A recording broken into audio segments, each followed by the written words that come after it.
السلام علیکم ورحمۃ اللہ وبرکاتہ۔ الحمدللہ رب العالمین والصلاة والسلام علی رسولہ الکریم، اما بعد۔ اعوذ باللہ من الشیطان الرجیم، بسم اللہ الرحمن الرحیم۔ یا ایہا الذین آمنوا اطیعوا اللہ واطیعوا الرسول واولی الامر منکم۔ وقال تعالی ایضا وما آتاكم الرسول فخذوه وما نهاكم عنه فانتهوا۔ وقال النبي صلى الله عليه وسلم من عمل عملا ليس عليه أمرنا فهو رد۔ وقال صلى الله عليه وسلم أيضا من أحدث في أمرنا هذا ما ليس منه فهو رد، متفق عليه۔ معزز سامعین و ناظرین، یہ مہینہ جو ہم پر سایہ فگن ہے، جس میں ہم سانس لے رہے ہیں، یہ اللہ کا مہینہ محرم کا مہینہ ہے۔ ماہ محرم اللہ کا مہینہ ہے۔ اس سے پہلے کے خطاب میں نے قرآن و حدیث کی روشنی میں واضح کر دیا ہے کہ اس مبارک مہینے میں ہمیں کیا کیا کرنا چاہیے، اور آج انشاءاللہ تعالی ہم اس محترم اور مقدس مہینے میں جو رسومات ادا کیے جاتے ہیں، جو شرعاً کسی بھی طرح سے جائز اور درست نہیں ہیں، ان میں سے چند آپ کے گوش گزار کروں۔ یعنی آج کے خطاب کا موضوع ہے رسومات محرم۔ میں نے آپ کے سامنے قرآن مجید سے دو جگہوں سے دو آیتیں پڑھی ہیں، اور نبی کریم صلی اللہ علیہ وسلم کی دو حدیثیں بھی پڑھنے کی سعادت حاصل کی ہیں۔ اللہ رب العالمین ارشاد فرماتے ہیں، یا ایھا الذین آمنوا اطیعوا اللہ واطیعوا الرسول واولی الامر منکم، کہ اے ایمان والو، اللہ کی اطاعت کرو، اللہ کی بات مانو، اور رسول اللہ صلی اللہ علیہ وسلم کی اطاعت و فرما برداری کرو، ان کی بات مانو، اور تم میں جو اولی الامر ہیں ان کی بھی اطاعت و فرما برداری کرو۔ پھر اسی آیت میں اللہ تعالیٰ نے آگے فرمایا، فَإِن تَنَازَعْتُمْ فِي شَيْءٍ فَرُدُّوهُ إِلَى اللَّهِ وَالرَّسُولِ، اگر کسی معاملے میں تمہارے درمیان تنازع ہو جائے، اختلاف ہو جائے، تو اپنے اس تنازع اور اختلاف کو اللہ اور اللہ کے رسول کی طرف پلٹا دو۔ جس کسی کی بات اللہ اور اللہ کے رسول کے مطابق ہو اس کو مان لو، اور جو اللہ اور اللہ کے رسول کے خلاف ہو اسے چھوڑ دو، اسے قبول نہ کرو۔ پھر دوسری آیت کریمہ جو میں نے پڑھی ہے، یہ سورہ حشر کی ہے، آیت نمبر 7۔ اللہ تعالیٰ فرماتے ہیں، وَمَا آتَاكُمُ الرَّسُولُ فَخُذُوهُ وَمَا نَهَاكُمْ عَنْهُ فَانْتَهُوا، کہ تمہیں جو رسول دیں اسے تم لے لو، اور جس سے وہ روک دیں اس سے تم رک جاؤ۔ پھر میں نے حدیث پڑھی ہے، اللہ کے نبی صلی اللہ علیہ وسلم نے ارشاد فرمایا، من عمل عملا لیس علیہ امرنا فہو رد، کہ جس کسی نے کوئی ایسا عمل کیا ایسا کام کیا کہ جس کا ہمارا امر نہیں ہے تو وہ مردود ہے۔ اسی طرح سے دوسری حدیث جو میں نے پڑھی اس کا ترجمہ ہے، اللہ کے نبی صلی اللہ علیہ وسلم نے ارشاد فرمایا، من احدث فی امرنا ھذا ما لیس منہ فہو رد، کہ جس کسی نے ہمارے اس معاملے میں یعنی اس دین میں کوئی نئی چیز ایجاد کی جو ہمارے دین سے نہیں ہے تو وہ مردود ہے۔ تو یہ دو قرآنی آیت اور دو حدیثیں میں نے جو حمد و صلات کے بعد پڑھی ہیں ان کے ترجمے ہیں، ان کو اپنی نظر میں رکھیے اور پھر اب ہم بات کو آگے بڑھاتے ہیں۔ ماہ محرم میں بالخصوص بر صغیر و پاک و ہند کے علاقوں میں بہت سی بدعات اپنائی جاتی ہیں، جن میں محرم کا چاند نظر آتے ہی سیاہ لباس پہننا، سیاہ جھنڈے بلند کرنا، مجالس شہادت منعقد کرنا، نوحے اور مرثیے پڑھنا، چولہے اونھے کر دینا، عورتوں کا بدن سے زیورات اتار دینا، ماتمی لباس زیب تن کرنا، ماتمی جلوس نکالنا، زنجیروں اور چھریوں سے خود کو زخمی کرنا، تعزیے اور تابوت بنانا، پٹا کھیلنا، اور حضرت حسین رضی اللہ تعالی عنہ اور دیگر شہداء کی نیاز کا شربت بنانا، پانی کی سبیلیں لگانا، کھچڑا پکانا، عاشور محرم کے دوران خوشی کی تقاریب شادی وغیرہ نہ کرنا، اور شہادت کا سوگ ہر سال منانا وغیرہ شامل ہیں۔ یہ ایسے کام ہیں جو اس محترم اور مقدس مہینے میں انجام دیے جاتے ہیں۔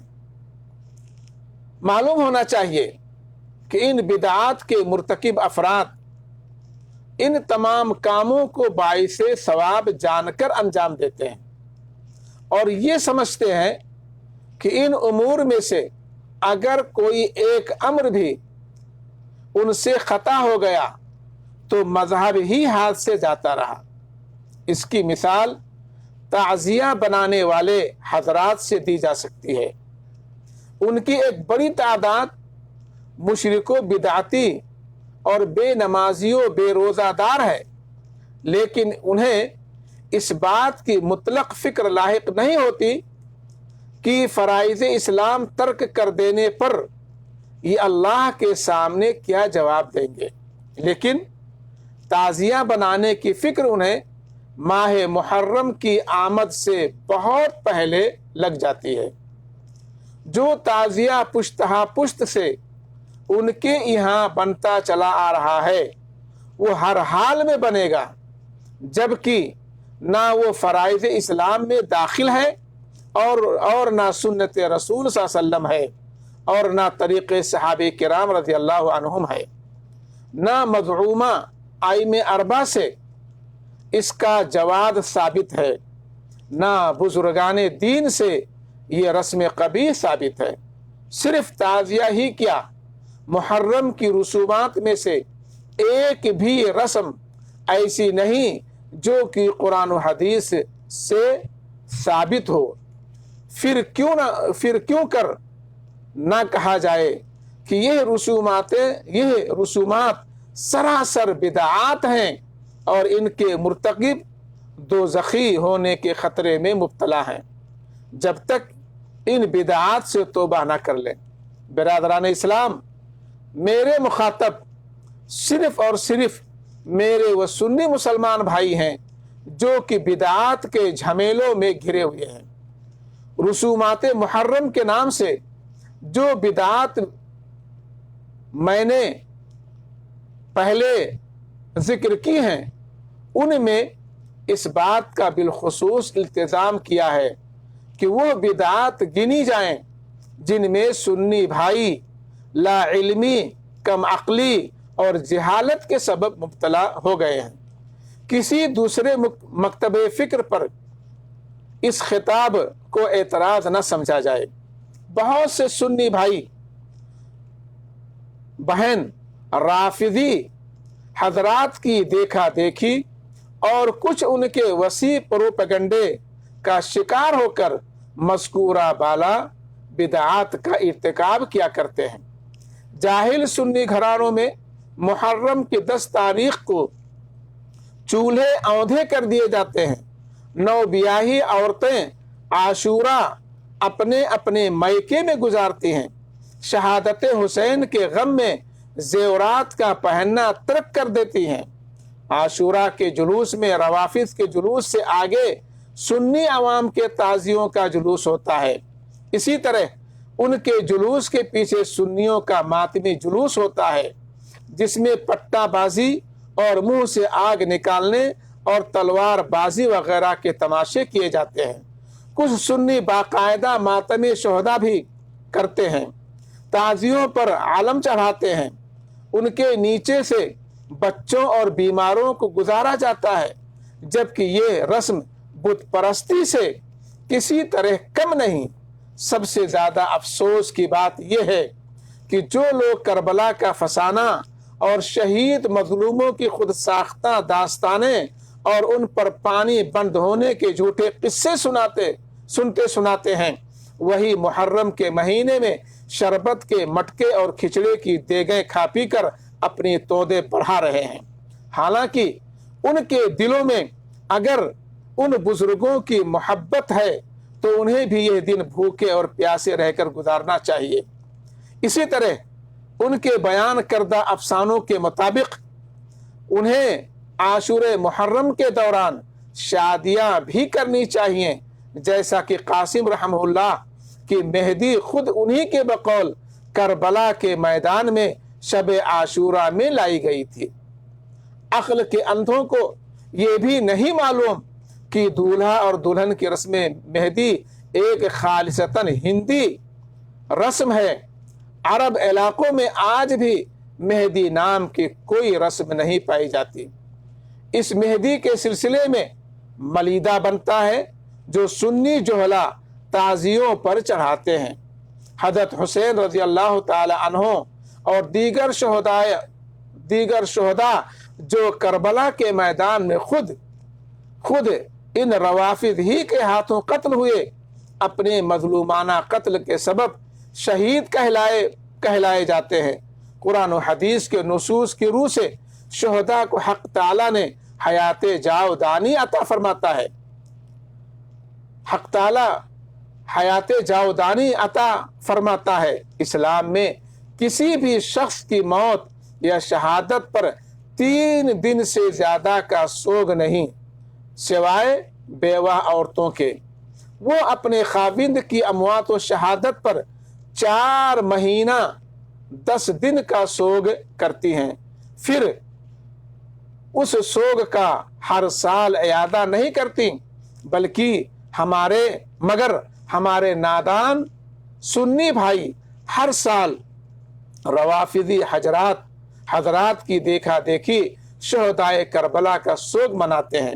حالانکہ اگر اسلام میں ہر سال ایام مخصوصہ میں سوگ منانا جائز ہوتا تو پھر ہم وفات مصطفیٰ صلی اللہ علیہ وسلم کا سوگ مناتے کہ دنیا میں مسلمانوں پر اس غم سے بڑھ کر نہ تو کوئی غم آیا ہے اور نہ آئے گا۔ لیکن اس امر کی چونکہ اسلام میں کوئی گنجائش اور رخصت نہیں، لہذا ہم اس غم کی سال بسال برسی نہیں مناتے۔ علاوہ ازیں بہت سے سنی مسلمان اس ماہ میں رافضی حضرات کی دیکھا دیکھی اپنے بچوں کو حضرت عباس رضی اللہ تعالی عنہ کا فقیر بناتے ہیں، انہیں کلاوے یا پہنائے جاتے ہیں، پھر وہ بچے در در جا کر بھیک مانگتے ہیں، پھر اس بھیک کی رقم سے حضرت عباس رضی اللہ تعالی عنہ کی فاتحہ دلائی جاتی ہے، یہ رسم بھی بدعت ہے۔ اگر حضرت عباس رضی اللہ تعالی عنہ کا فقیر بنانا از روئے شریعت جائز ہوتا تو زین العابدین رحمہ اللہ اپنے بیٹے باقر کو، اور باقر اپنے بیٹے جعفر کو، اور جعفر اپنے بیٹے موسیٰ کاظم کو، اور موسیٰ کاظم اپنے بیٹے علی رضا کو، اور علی رضا اپنے بیٹے محمد تقی کو، اور محمد تقی اپنے بیٹے علی نقی کو، اور اپنے بیٹے حسن عسکری کو ضرور عباس رضی اللہ تعالی عنہ کا فقیر بناتے کہ یہ لوگ ان کے قرابت دار اور اولاد ہونے کے ناطے ان امور کو انجام دینے کے واقعتاً مستحق تھے۔ رسومات محرم صرف بدعات ہی نہیں بلکہ شرک کے زمرے میں بھی آتی ہیں۔ اللہ رب العالمین سے ہم یہ دعا کرتے ہیں کہ اللہ تعالی ہمیں ان تمام بدعی اور شرکیاں کاموں سے محفوظ رکھے، متبع سنت بنائے، اور ہمیں توحید کے راستے پر گامزن رکھے، اور شرک سے اللہ تعالی ہماری حفاظت فرمائے۔ ربنا آتنا فی الدنیا حسنہ وفی الآخرۃ حسنہ وقنا عذاب النار۔ صلی اللہ علی خیر خلقہ وآلہ وصحبہ اجمعین برحمتک یا ارحم الراحمین۔ والسلام علیکم ورحمۃ اللہ وبرکاتہ۔